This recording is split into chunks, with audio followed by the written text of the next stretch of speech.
지금 보면 그 수도권 낙선 후보들이 이 야당 심판, 운동권 심판, 2조 심판론 이거 잘못된 전략이었다. 이제 이런 비판을 굉장히 많이 하고 있고, 이건 뭡니까? 보수 전통 지지층이 1년에 30만 명씩 돌아가. 이런 얘기. 예. 그리고 우리는 무능한 조폭이다. 이런 표현까지 쓴 게 사실인가요? 그러니까 이게 지금 보수 전통 지지층 1년에 30만씩 돌아간다. 이게 사실 어떻게 보면은 팩트를 얘기하시는 거기도 하거든요. 그러니까 왜냐면은 고령 사회 속에서 고령층이 많이 돌아가시니까 자연스럽게. 네. 그러니까 이게 저는 좀 다른 관점에서 얘기하고 싶은 게 국민의힘 내부에서는 굉장히 난감해하는 분위기예요. 왜냐면은 이 사실을 그대로 직시하는 것을 넘어서서 왜냐면은 다 같은 진단을 하고 있어요. 일단 그 전통 지지층이 사라지고 있다. 이대로는 그래서 왜 예전에 보면 민주당이 20년 집권 플랜 뭐 이런 게 나오는 게 그 인구 구조상 자연스럽게 그렇게 나오는 건데 그래서 국민의힘에서는 위기감을 좀 느끼고 있는데 보수 지지층이 고령층만 노려서는 그래서 앞으로 답이 없다 이런 인식을 하고 있는 거예요. 근데 인식이 있으면 진단이 있으면 해법이 따라오는 게 자연스럽잖아요. 네. 근데 그 해법이라는 게 계속 아무도 얘기하지 않아요. 근데 이거를 해법을 계속 얘기했던 사람이 있습니다. 네. 이준석 그 개혁신당 대표가 당 대표 때 세대포 이론으로 항상 이 얘기를 해왔었어요. 맞아요. 우리는 고령층만으로는 안 된다. 그래서 20, 30대를 노려서 같이 40, 50대를 포위해야 된다. 이런 그렇죠. 얘기를 계속 해왔단 말이에요. 네. 그러니까 다시 말하면 이게 지금 어제 저도 이제 국민의힘 의원이랑 또 통화를 하다 보니까 네. 이 난감한 이유가 이준석의 어떤 전략을 다시 우리가 공식적으로 꺼내들기가 너무 난감하다. 그랬을 경우에는 이준석 대표에게 얼마나 욕보이겠느냐 그런 걱정을 좀 하고 있는 상황인 것 같더라고요. 그래서 이게 되게 저도 이제 취재를 하면서 되게 재밌는 포인트다라는 이준석이 옳았다. 이거는 인정할 수가 없는 거고. 그건 할 수 없는 거죠. 그리고 지금. 이준석한테 같이 하자 이런 말도 못 하는 거고. 그렇죠.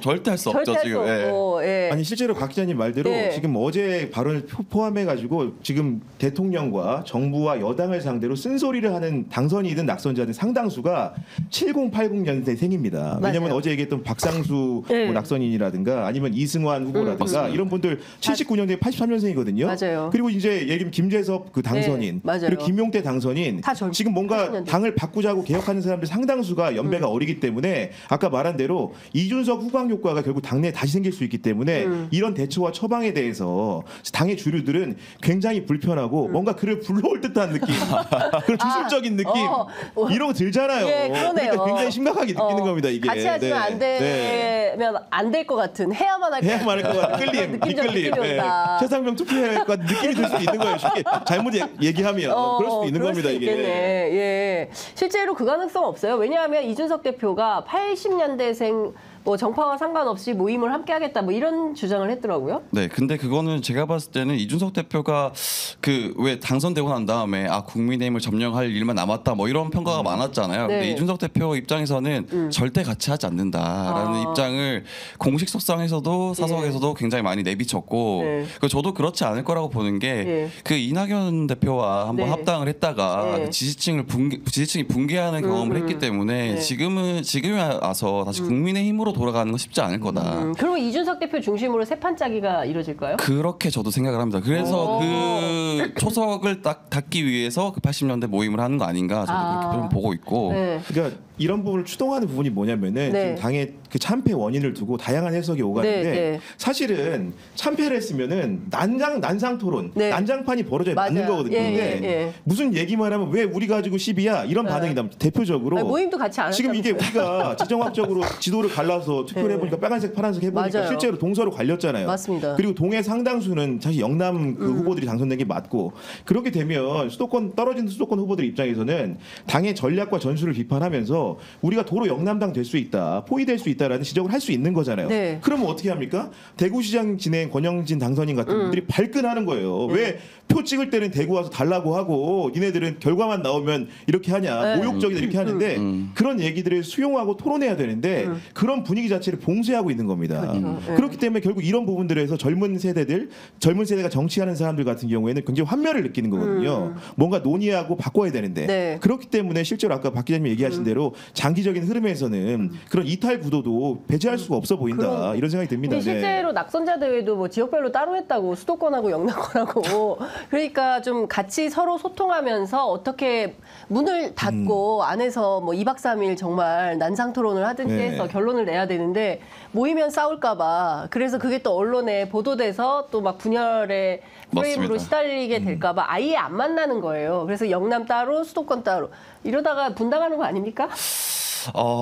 그거는 굉장히 조심스럽긴 한데 네. 사실은 이제 그 저는 주요 포인트로 보고 있는 게 김건희 여사 특검법, 그 최상병 특검법 관련해서 네. 어떻게 나뉘느냐가 또 그 여당 내의 분열의 조짐 씨앗이 될 수 있다. 네, 그렇게 생각하고 그걸 굉장히 주의 깊게 좀 보고 있는 상황이고 네. 실제로도 그리고 아까 말씀하셨던 것처럼 난상 토론이 좀 벌어져야 되는데 네. 아무것도 안 하고 있잖아요, 사실. 네, 그래서 이 여당 출입 기자들 내에서도 아, 너 요즘 너무 취재할 게 없다. 뭘 그치. 취재해야 되냐. 지금 회의도 안 열고 아무것도 네. 안 한다. 그래서 그런 좀 난감함도 있다. 네. 그런 얘기를 좀 숨만 쉬고 드려드립니다. 있구나. 아니 그럼 저는 뭐 제가 기대를 하고 뭐 이런 뭐 지지자는 아니기 때문에 이렇게 말하기 좀 조심스럽긴 하지만은 원래 선거가 이렇게 끝나면 상또라이가 하나가 나와야 되거든요. 그러니까 정말로 모두를 깜짝 놀랄게만 하는 제안하는 사람이 하나는 나와줘야 나와야 되는데 돼요. 네. 맞아요. 너무 젊은 사람들조차도 네. 보수적이고 조심스럽다. 맞아요. 맞아요. 문제 제기가 맞습니다. 뭔가 정말 바꾸려면은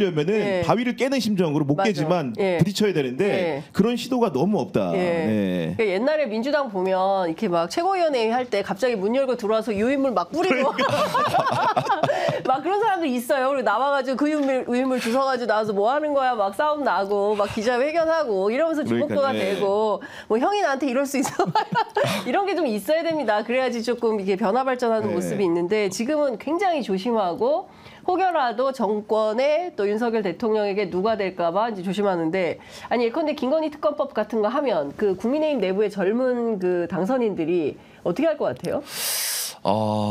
저는 약간 짐작은 안 가는데 사실 최상병 특검법 같은 경우에는 지금도 공개적으로도 그 예. 통과시켜야 된다라고 말씀하시는 분들이 굉장히 많거든요. 맞아요. 국민의힘 예. 내에서도. 예. 근데 김건희 특검법 같은 경우에는 사실은 최상병 특검법을 통과해야 된다고 말하는 사람들조차도 김건희 특검법은 안 된다라고 말씀하시는 분들이 대부분이에요. 아, 그래서 그래요? 그거는 좀 통과하기 쉽지 않지 않을까 생각을 좀 하고 네, 그렇게 생각이 좀 듭니다. 근데 이거 해야 되는 거 아니에요? 이렇게 의혹이 많은데? 이게 아무래도 네. 김건희 특검법은 사실은 단일 사건 원래 주가 조작 의혹 특검법이었는데 네. 그게 지금 하나 둘 의혹이 붙어가지고 그러니까요. 양평 고속도로 관련된 의혹도 하나 붙어 있고 그리고 명품백 수수 의혹도 붙어 있고 하기 때문에 네. 뭔가 종합 특검화가 돼 있습니다. 그렇기 때문에 아마도 그 보수 정당에 계신 분들도 뭔가 이렇게 얘기하는 거는 찬찬히 뜯어볼 부분이 더 많아졌기 때문에 그런 뭔가 이제 속도 조절론 이런 걸 얘기하는 거로 생각을 하고 상당수는 심증적으로는 선거를 이렇게 치러본 여러 패인 중에 하나가 그것이기 때문에 그런 국민적 여망이나 요구를 그냥 단순 거부하기 좀 어려워 보인다. 결국 21대 국회에서 다시 장을 만들어서 논의를 해봐야 된다는 정도로 저는 이해하고 있습니다. 네. 지켜보겠습니다. 조정훈 마포갑 당선인이 백서를 써야 된다. 네. 그 총선 백서 TF 이걸 만들어가지고 본인이 직접 백서를 쓰겠다. 근데 오늘 아침 이제 시선집중 출연해서 왜 이 백서를 써야 되겠다고 생각했냐 그랬더니 지지 않기 위해서 백서를 써야 된다 이렇게 얘기를 하더라고요. 근데 이분은 더불어시민당을 통해서 국회의원이 된 분인데 국민의힘으로 건너가서 지지 않기 위해서 백서까지 쓸 결심을 하는데 어떻게 봐야 돼요? 이 백서는 제대로 되겠습니까?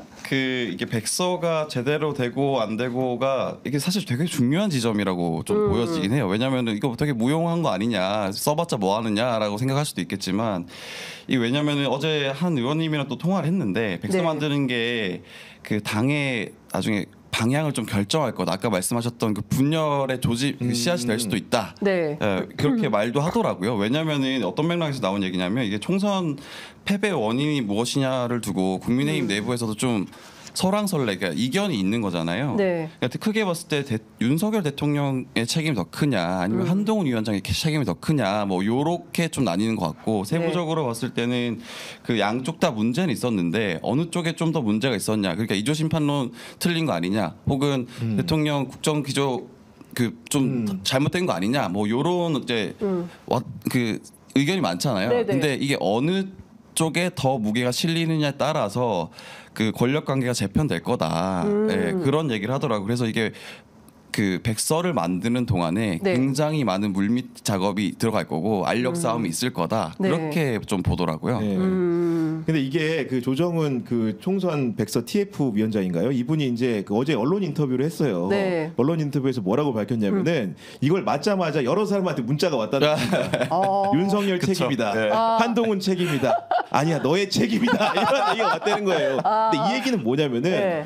이게 결국은 이 말들이 앞으로 어떤 백서를 만들어야 되는지를 알려주는 가늠자라고 봅니다. 뭐냐면 백화점식으로 망라해서 그냥 페인을 1, 2, 3, 4로 쓰면 안 되는 거예요. 네. 정확하게 비율을 상계해서 누구 책임이 컸는지를 명백히 가려주지 않으면 네. 고만고만한 백서, 당에 자극을 못 주는 백서, 당을 바꾸지 못하는 백서가 될 게 뻔하다는 얘기거든요. 네. 그렇기 때문에 조정훈 위원장은 지금이라도 당을 바꾸고 싶고 보수를 혁신하고 싶다면은 정확한 페인에 대한 양태적 판단과 순위 판단은 적어도 해줘야 된다. 네. 이런 생각이 좀 듭니다. 예, 네. 근데 조정훈 위원장은 사실 한동훈 위원장하고 궤를 좀 같이 하는 정치인이라고 봐야 되는 거 그쵸. 아닌가요? 예, 맞습니다. 그러면 윤 대통령 책임론 쓰지 않을까요?